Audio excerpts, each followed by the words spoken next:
வணக்கம். நிகழ்ச்சி மூலமாக உங்களை சந்திப்பதில் பெரும் மகிழ்ச்சி அடைகிறேன். வாழ்க்கையில வெற்றி பயனோக்கி பயணம் செய்து கொண்டிருக்கிறீர்கள். இந்த பயன்கள் நல்ல முறையில் வெற்றி பெற என் அன்பின் வாழ்த்துக்கள். நீங்க நல்லா இருப்பீங்க. இப்ப இருக்கிறத விட 1000 மடங்கு நீங்கள் அதிகமாகும்படி சேனைகள் கர்த்தர் தாமே உங்களை ஆசீர்வதித்து உயர்த்துவாராக.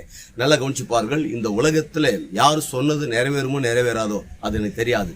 ஆனால் நீங்கள் பிறப்பதற்கு முன்பாகவே இந்த உலகத்துல ஒரு ஐடியாவோடு உங்களை ஒரு ஆணாக அழகான ஒரு பெண்ணாக இந்த பூமியிலே கடவுள் பிறக்க வைத்திருக்கிறார். அப்ப பிறக்க வைத்திருக்கும் போது உங்க மேல இருக்கிற வாக்குத்தத்தம் என்ன தெரியுமா? நீங்கள் இந்த பூமியில பழுகி பெருகும்படியாக.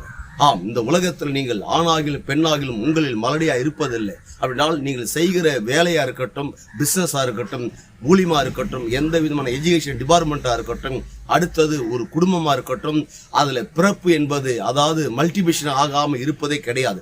உற்பத்தி திறன் இல்லாம இருப்பதே கிடையாது. பழுகி பெருக பண்ணுகிற கர்த்தர். அப்படினால் பழுகி பெருகிற கர்த்தர் உங்க வாழ்க்கை அடுத்த லெவலுக்கு நேராக நகர்த்தி கொண்டு போகும்படியாகத்தான் தேவன் விரும்புகிறார். அதனாலதான் கடவுள் அதுக்கு இடையில வாழ்க்கையில எவ்வளவு பிரச்சனைகள் போராட்டங்களை நீங்கள் எதிர்கொண்டு இருக்கலாம், சந்தித்து கொண்டிருக்கலாம். அப்படிப்பட்ட சந்தித்து கொண்டிருக்கிற நேரத்தில் நமக்குள்ள ஒரு டவுட், ஒரு சந்தேகம், ஒரு அபிவிசுவாசம், நம்பிக்கையற்ற வார்த்தை என்னன்னா, ஐயோ நம்ம வாழ்க்கையில தேவன் என்னன்னா சொன்னாரே, இதெல்லாம் நடக்கலையே, இதெல்லாம் வரலையேன்னு சொல்லிட்டு நமக்குள்ள ஒரு அபிவிசுவாசம் வரும். ஆனா அதுக்கு மாறாக தான் தேவன் சொல்றாரு, நம்பிக்கை ஊட்டும்படியாக நான் உனக்கு சொன்னதை செய்து முடிக்கிற வரைக்கும் உன்னை கைவிட மாட்டேன். அப்படின்னால் இப்போ வாழ்க்கையில கடந்து போகும்போது நீங்க நினைத்ததை விட வேற மாதிரி நடந்து கொண்டிருக்கலாம்.